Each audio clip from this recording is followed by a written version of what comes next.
अस्सलामुअलैकुम स्टूडेंट, आज हम किन्स एकेडमी के एमसीक्यूज़ पार्ट 3 जो है हम सॉल्व करने जा रहे हैं। इसमें हमने जो है टारगेट किया इस सीरीज़ में 200 एमसीक्यूज़ जो है वर्क पावर एनर्जी पर सॉल्व करेंगे। तो पिछली वीडियोस में 100 एमसीक्यू सॉल्व कर चुके हैं। आज जो है 100 के बाद जो एमसीक्यूज़ है 101 पर आते हैं। The dimension of kinetic energy, ये हमारे पास पिछले एमसीक्यूज में भी आया था, ml²t-2। इसमें जो भी आंसर आपके पास मिले ये वाला इसका बी करेक्ट है, ठीक है। उसके बाद the absolute potential energy of a body mass m in the earth gravitational field is given as, ये लास्ट टाइम भी हम जो है सॉल्व कर चुके हैं। इसमें है -gmem/r, ये वाला करेक्ट है, ठीक है। ग्रेविटेशनल पोटेंशियल एनर्जी हमारे पास इस इक्वेशन से मिलती है। ये gravitational potential energy absolute potential energy है। उसके बाद हमारे पास according to work energy equation, work done on a body is equal to, work done जो है किसके इक्वल होता है। इस तरह का एमसीक्यूज आ जाए, the difference of its final and initial kinetic energy, उसकी जो काइनेटिक एनर्जी में जो चेंज आया वर्क डन उसके इक्वल होता है। उसके बाद बच्चों, क्योंकि वर्क डन जो है मोशन की वजह से होता है, तो हमारे पास काइनेटिक एनर्जी चेंज होती है जब कोई चीज़ एक जगह से दूसरी जगह चलती है।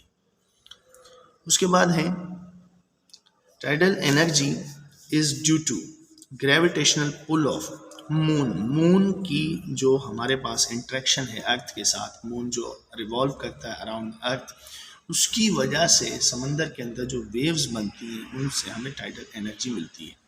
उसके बाद the fossil fuels are, fossil fuels जो हैं जो हमें नेचुरल जो ज़मीन से चीज़ें मिलती हैं, जैसे कि कोल हो गया, कोयला, पेट्रोलियम और नेचुरल गैसेस, ये तीन चीज़ें फॉसिल फ्यूल जो है कहलाती हैं।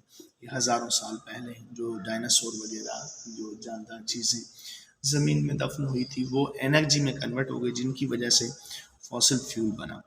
इस तरह से इसकी डेफिनेशन आती है। गैस फुल बलून पजेसेस, तो गैस फुल बलून, बलून के पास कौन सी एनर्जी होगी, उसके अंदर potential energy. 1 horsepower is equal to, अब ये सारे के सारे जो है एफपीएस सिस्टम में दिए हुए हैं। एफपीएस सिस्टम में 550 फुट पाउंड सेकेंड पर सेकेंड के इक्वल होता है 1 हॉर्स पावर। उसके बाद एमसीक्यू नंबर 108 पर आते हैं। Law of conservation of energy is equivalent to, law of conservation of energy जो है इक्वलेंट है law of conservation of mass के। उसके बाद हमारे पास आता है 109, the expression of absolute potential energy of a mass m at the earth surface is given as, जमीन के सरफेस पर जो हमारे पास एब्सोल्यूट पोटेंशियल एनर्जी उसको हम लिखते हैं Gme/r से, ये वाला जो है एब्सोल्यूट पोटेंशियल एनर्जी की इक्वेशन है। उसके बाद एमसीक्यूज नंबर 110, फिर जो है work done on a body is equal to, work done जो है product of power and time को भी कहते हैं, इसमें ये वाली इक्वेशन करेक्ट है। फिर कहा गया है in a tug of war team A is slowly giving way to team B, जैसे रस्सी को हम खींचते हैं, दो टीम होती है, एक तरफ एक टीम, दूसरी टीम जो है दूसरी तरफ, एक टीम ए जो है वो स्लोली दूसरी टीम को जाने दे रही है, तो इसको हम कह सकते हैं team A is doing positive work, वो पॉजिटिव वर्क कर रही है क्योंकि जो है उसी डायरेक्शन में सेम जो है डिस्प्लेसमेंट हो रहा है, तो उसको पॉजिटिव वर्क कहेंगे। फिर एमसीक्यू नंबर 112 पर आते हैं। Kinetic energy of an object is independent of direction of velocity, देखो डायरेक्शन पर डिपेंड नहीं करती, सिर्फ उसके मैग्नीट्यूड पर डिपेंड करती है, और इसमें इज स्केलर क्वांटिटी, ये भी करेक्ट है। ये यहाँ पर लिखा हुआ depends on direction of velocity, ये करेक्ट नहीं है, तो इसमें दो ऑप्शन सही हैं, बोथ का ऑप्शन नहीं दिया हुआ, तो हम इसका जो बेस्ट है वो ये है हमारे पास, is independent of direction of velocity. फिर है 13 पर, the dot product of force and displacement is are, dot product of force and displacement ये वर्क की ही डेफिनेशन है। When the force and displacement are parallel to each other then work will be maximum, जब force और displacement parallel होते हैं तो work maximum होता है। When force and displacement are perpendicular to each other then work will B, यहाँ पर जो है मिनिमम का वर्ड दिया हुआ, लेकिन इससे भी बेस्ट ये 0 है, जब ये परपेंडिकुलर होते हैं तो वर्क जो है ज़ीरो होता है। अच्छा, अगर ज़ीरो का ऑप्शन ना दिया हो, नन ऑफ दी भी ना हो, तो मिनिमम भी कर सकते हैं आप, क्योंकि वर्क वाले केस में मिनिमम जो है ज़ीरो की मीनिंग दे देता है।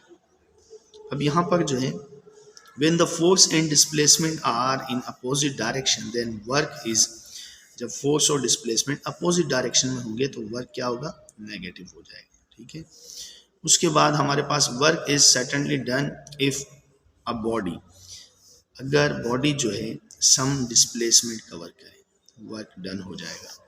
1 electron volt is equal to 1.6 into 10 power minus 19 joule. तो कभी कभी इस तरह से पावर को ऐसा लगता है कि नंबर ये माइनस हो रहा है, तो इस तरह से भी आप एमसीक्यू सॉल्व किया करें, ताकि इस तरह के भी एमसीक्यूज कभी कभी पेपर में आ जाते हैं। अब ये पावर है, ये है 1.6 इंटू 10 पावर माइनस 19 जूल, तो हमें पहचानना होगा। उसके बाद है 1 joule is equal to, 1 joule जो है वो 10 पावर 7 अर्ग के इक्वल होता है। ये किस तरह से होता है इसको भी हम देख लेते हैं।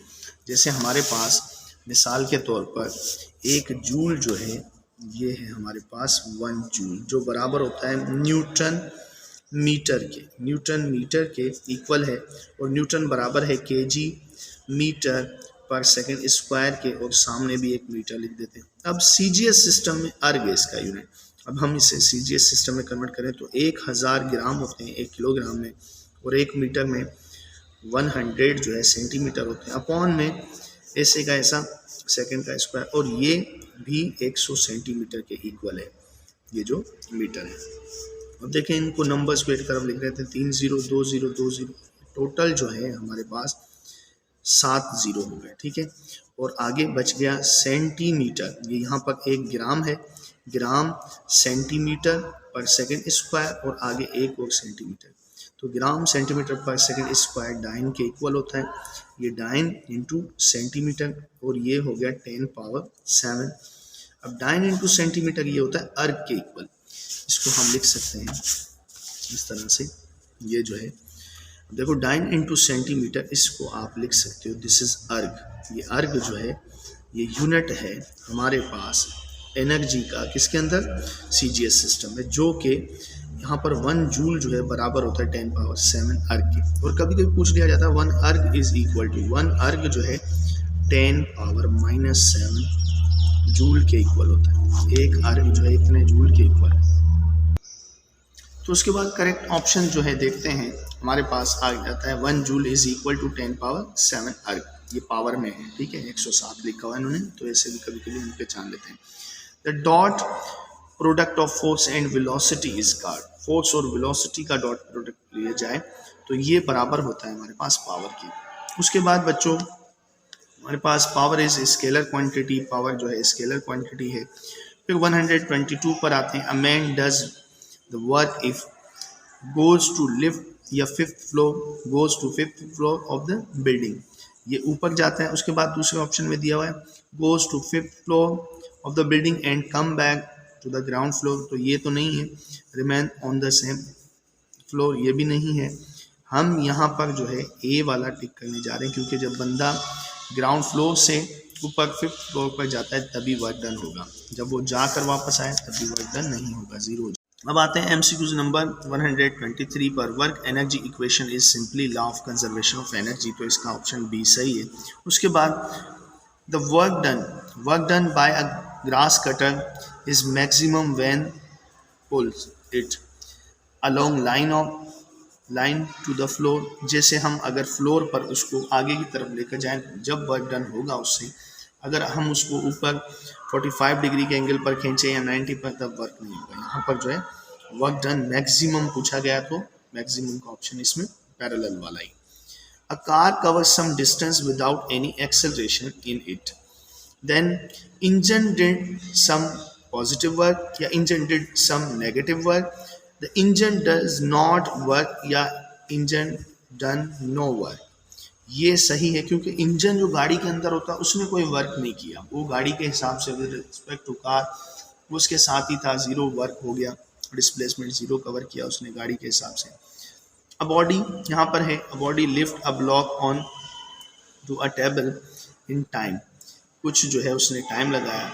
The work he did depends upon, work जो है किस चीज़ पर डिपेंड करेगा, तो हम कह सकते हैं वर्क जो है फोर्स पर डिपेंड करता है। इसमें मास दिया हुआ है, मास को अगर जी से मल्टीप्लाई कराएं तो वो वेट बन जाता है, तो मास ऑफ ब्लॉक पर डिपेंड करेगा, बाकी टाइम वगैरह और या शेप ऑफ ब्लॉक पर नहीं डिपेंड करता।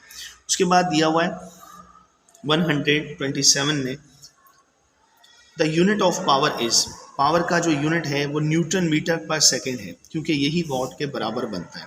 उसके अलावा ये भी यूनिट है, ये अदर यूनिट है इसका वॉट आवर। अगर हम इसको जो है लिख दें तो हमारे पास जो है इस तरह से बन जाता है, क्या ये वॉट आवर और ये जैसे जूल सेकेंड्स ये जो है अलग टर्म में आ जाते हैं, फिर ये एनर्जी में आ जाता है। उसके बाद है the rate of change of momentum, इसमें लिखा हुआ multiplies bye displacement. Rate of change of momentum कहते हैं फोर्स को अगर मल्टीप्लाई किया जाए डिस्प्लेसमेंट से, फोर्स मल्टीप्लाई बाय डिस्प्लेसमेंट, ये हमारे पास बन जाता है वर्क ऑप्शन इसमें सही मौजूद है। फोर्स मल्टीप्लाई बाय अगर वेलोसिटी होती फिर पावर हो जाता।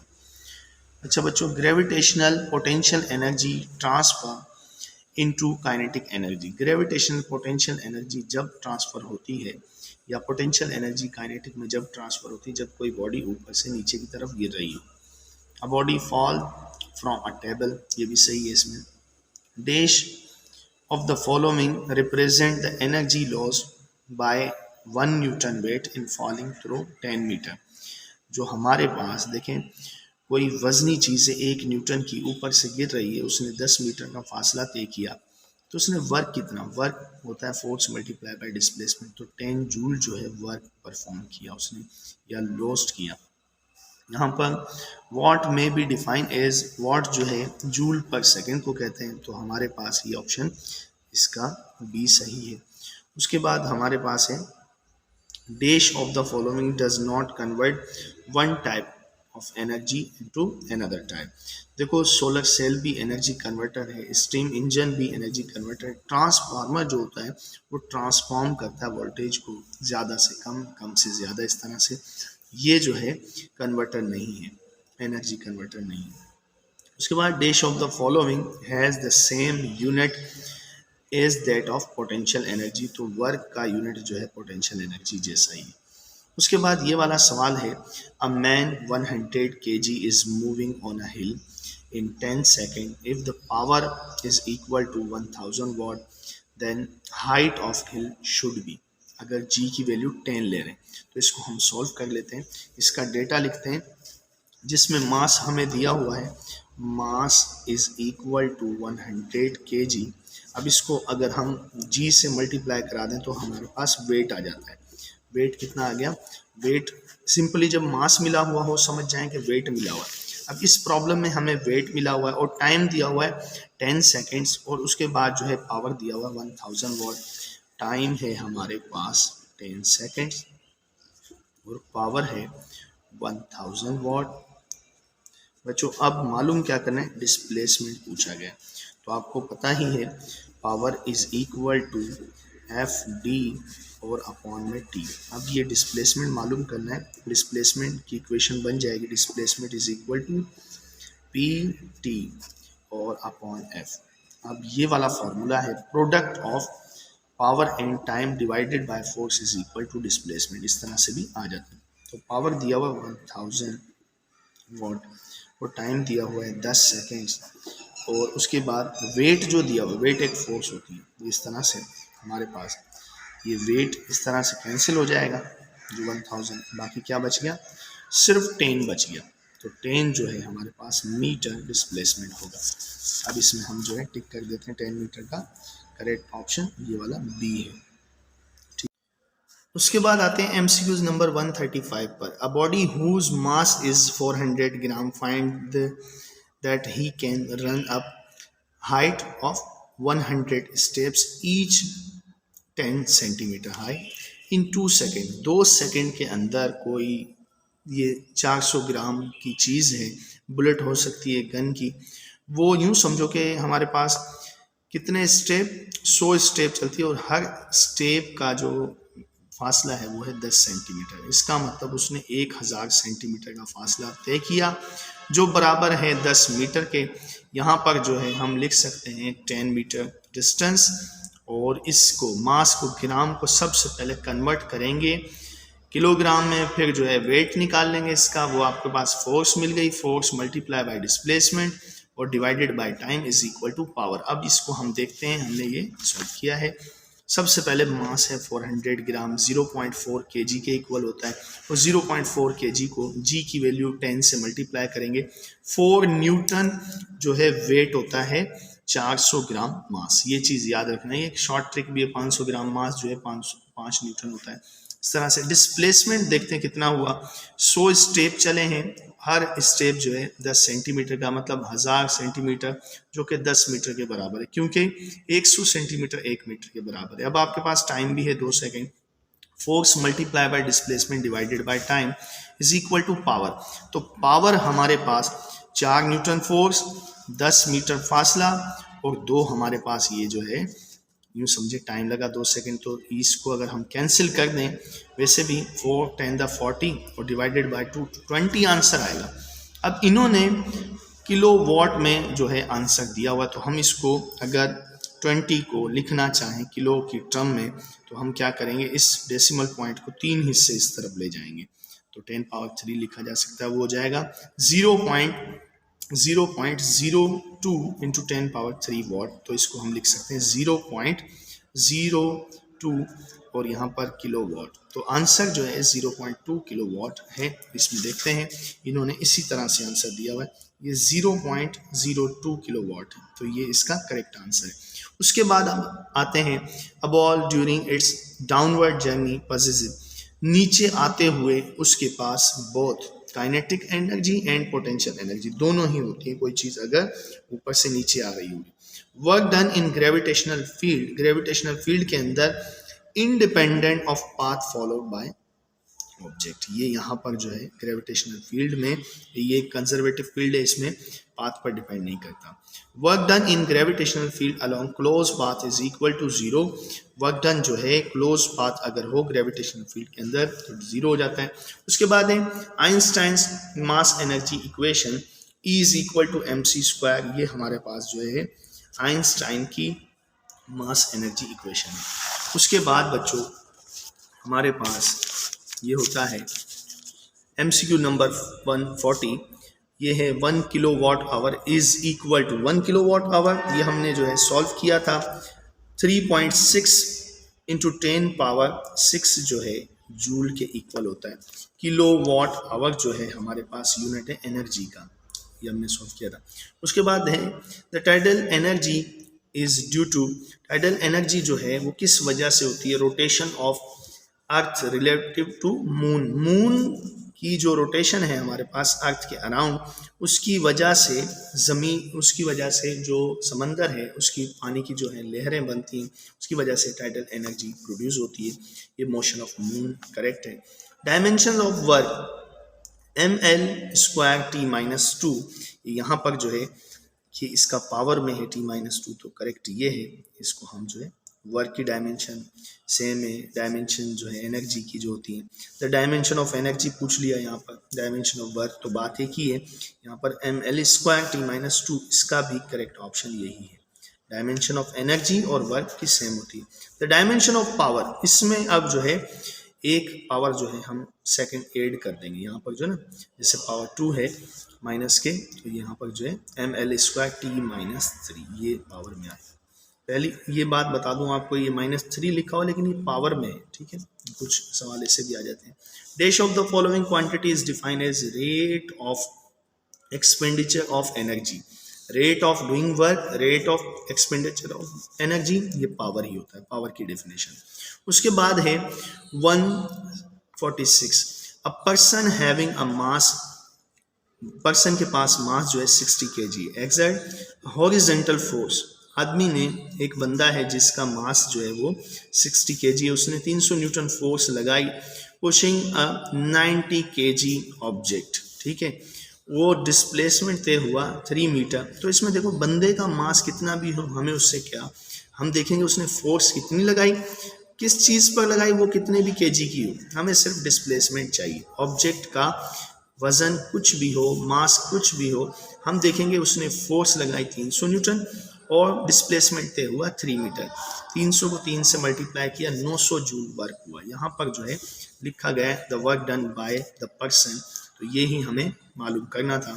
उसके बाद हमारे पास है 147 dash is the kinetic energy of 60 gram bullet moving at speed of this. Kinetic energy जो है आपको मालूम करनी है। 60 ग्राम मास है, इसको हम जो है सॉल्व कर लेते हैं। 60 ग्राम मास है और स्पीड जो है वो उसकी 600 मीटर पर सेकेंड। तो हम 60 ग्राम को सबसे पहले कन्वर्ट करेंगे, 1000 से डिवाइड कर देंगे तो ये 0 0 से कैंसिल, और इस तरह से हमारे पास 6/100। वैसे तो आप इसको 0.06 जो है लिख सकते हैं, लेकिन हम इसको ऐसा नहीं कर रहे हैं। मैंने मास को जो है इतना बस ये कन्वर्ट कर दिया, अब हम फॉर्मूले में पुट कर देंगे ताकि आसानी होगी फ्रैक्शन से। तो मास आपके पास ये इतना है 6/100, और हमारे पास जो स्पीड थी वो थी 600 मीटर पर सेकेंड। इसका स्क्वायर करेंगे तो 600 को 600 से मल्टीप्लाई कर देंगे। देखो 2 0 से कैंसिल, और ये वाला 2 जो है इससे हम इसका आधा कर देते हैं 300। ठीक है, अब देखा जाए 6 6 36 और मल्टीप्लाई बाय 300। तो अब क्या करेंगे, अब हम जो है इसको 36 को 3 से मल्टीप्लाई करें 108 होता है, 2 0 ऐसे का ऐसा। तो इतना जूल एनर्जी उसके अंदर जमा हो जाएगी। काइनेटिक एनर्जी इस ऑब्जेक्ट के अंदर इतनी हो गई। इसको हम लिख सकते हैं 10,800 जूल। तो यहाँ पर ऑप्शन है इसमें 10,800 जूल का। देखते हैं ये वाला सवाल, ये रहा एमसीक्यू नंबर 47 है, 147 ये वाला, इसका ए ऑप्शन बिल्कुल करें। अब हम आते हैं क्वेश्चन नंबर 148 पर, जिसमें a ball of mass 2 kg roll from the top of smooth slope which is 7 metre high and 14 metre long to its bottom. The change in gravitational potential energy approximately. बच्चों एक बात है, इस सवाल में पूछा गया है कि 2 किलो की कोई चीज़ है, ठीक है, 2 किलो मास है, बॉल है, वो जब 7 मीटर ऊपर होगी तो उसके पास जो पोटेंशियल एनर्जी होगी पहले हम वो निकालेंगे, और जब वो वही 2 किलो की चीज़ 14 मीटर अप होगी तो उसके पास जो पोटेंशियल एनर्जी होगी उनका हम हाई टू लो डिफरेंट निकाल लेंगे कि 14 मीटर पर उसके अंदर जो पोटेंशियल एनर्जी है उसमें से हम 7 मीटर वाली कट कर देंगे। तो चेंज इन पोटेंशियल एनर्जी देखना है बेसिकली हमें। तो इसको सवाल को सॉल्व करते हैं। सबसे पहले पोटेंशियल एनर्जी आपको तो पता ही है, mgh इसका फॉर्मूला है, ठीक हो गया। अब भाई 2 किलो की चीज़ है, सबसे पहले पोटेंशियल एनर्जी हम ज़्यादा बुलंदी पर देख लेते हैं। 2 किलो की चीज़ है, g की वैल्यू 9.8 लिखें और इसको मैंने मल्टीप्लाई करा दिया हाइट से, 14 मीटर हाइट से। बच्चों ये जो आंसर बनने जा रहा है हमारे पास, इसको हम जो है मल्टीप्लाई करते हैं। हमारे पास अगर हम इसको मल्टीप्लाई करते हैं 2 मल्टीप्लाई बाय 9.8 इंटू 14, तो ये आ जाता है हमारे पास 274.4। और यही अगर हम पोटेंशियल एनर्जी 7 मीटर हाइट पर देखें तो 9.8 मल्टीप्लाई बाय 7, ये भी सेम है। अब इसको अगर मल्टीप्लाई करेंगे तो ये आंसर आएगा 137.2। इसको जैसे ही आपने कट किया तो अब देखें इसमें से 2 बच गया और यहाँ पर जो है 7 बच गया, और ये हमारे पास इसमें से 3 137.2 जो है जूल का डिफरेंट है, क्योंकि सिंपल है, इसमें 14 वाले हिस्से में जो है 274 था और ये 7 मीटर हाइट पर 137 आया। तो डिफरेंट यहाँ पर जो भी आंसर दिया हो, ये आंसर ए पर दिया हुआ इन्होंने 137 जूल। उसके बाद 149 है, a man weight 600 newton climbs 5 metre vertically up in 8 seconds, his rate of doing work, ये हमें मालूम करना है। ये भी बड़ा सिंपल सा सवाल है। इसमें force multiply by displacement divided bye ये टाइम से हम इसको डिवाइड कर देंगे तो आंसर देखेंगे क्या आता है।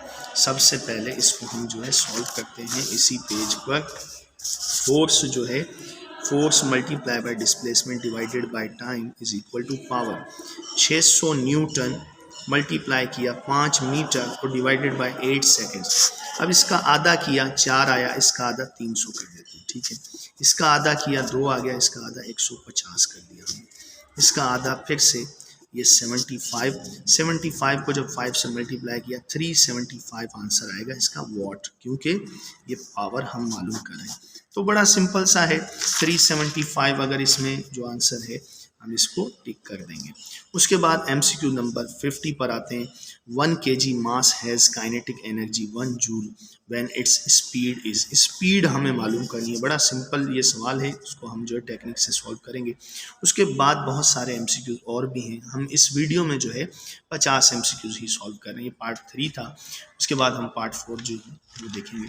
सबसे पहले हम स्पीड मालूम कर लेते हैं। बच्चों, काइनेटिक एनर्जी का जो फॉर्मूला है ना वो ये है 1/2 mv²। अब जब आपने मालूम करनी है v, स्पीड मालूम करनी है, 2 जो है काइनेटिक एनर्जी से मल्टीप्लाई हो जाएगा, 2 मल्टीप्लाई हो गया और ये जो m है ये चला गया डिवाइड में, और यहाँ पर जो v² बचा इसका एक स्क्वायर अगर इस तरफ भेज देंगे तो अंडर रूट। ये इक्वेशन है स्पीड मालूम करने की। अब हम काइनेटिक एनर्जी दी हुई है 1 को मल्टीप्लाई करें 2 से, और मास इस ऑब्जेक्ट का वो भी 1 kg दिया हुआ है। तो अब ये हमारे पास अंडर रूट में है, आप खुद देखें स्पीड। अब ये 2 1 2 और डिवाइड में कुछ भी हो तो अंडर रूट का जो 2 है ये हमारे पास स्पीड आई। अंडर रूट 2 अगर हम वैल्यू निकालते हैं तो ये 1.4 आता है। 1.4 इन्होंने इस तरह से दिया हुआ मीटर पर सेकेंड, तो ये हमारे पास इसका आंसर करेक्ट ए है। तो फिर मिलते हैं पार्ट 4 में। Thanks for watching. अल्लाह हाफिज़।